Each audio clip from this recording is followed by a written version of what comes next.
আসসালামু আলাইকুম। সবাই কেমন আছেন? আশা করি ভালো আছেন। আমি আলহামদুলিল্লাহ ভালো আছি। বিসমিল্লাহ বলিয়া নতুন একটা ভিডিও নিয়ে চলে আসলাম। আজকে আমি তেলের পিঠা বানিয়েছি। দেখুন কি সুন্দর ফুলকো ফুলকো তেলের পিঠা, খেতে ভারী মজা হয়েছে। তো আমি চালের গুঁড়া আর চিনি আর একটু লবণ দিয়ে দিলাম।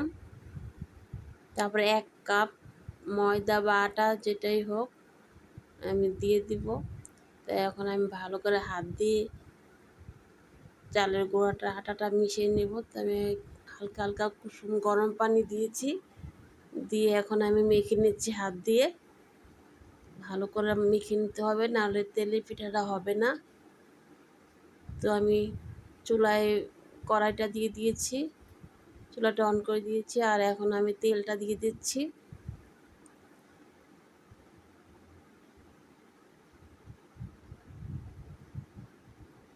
তো একটা পিঠা দিয়ে দিলাম আমি। দেখুন কত সুন্দর ফুলকো ফুলকো তেলের পিঠা হচ্ছে। তেলের পিঠা ফুললে আমার কাছে ভালোই লাগে। দেখেন কত সুন্দর হয়েছে। কাঁচা গুঁড়িটা দিলে পিঠাটা সুন্দর হয়, শুকনা গুঁড়িটা দিলে তেমন একটা ভালো হয় না।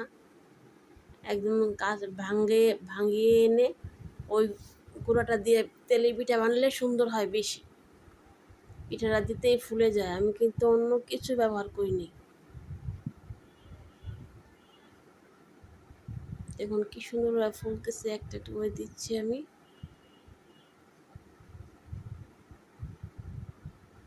পিঠাটারে হালকা হয়ে গেলে উল্টিয়ে দিতে হবে। একে একে পিঠাগুলো আমি ভেজে নিচ্ছি। এই দেখুন আমার সবগুলো পিঠা ভাজা শেষ। অনেক সুন্দর হয়েছে পিঠাগুলো, ফুলকো ফুলকো পিঠা, খেতে ভারী মজা। মিষ্টিটা আমি কম দিয়েছি, তাই আমার ডায়াবেটিস, তাই কম দিয়েছি।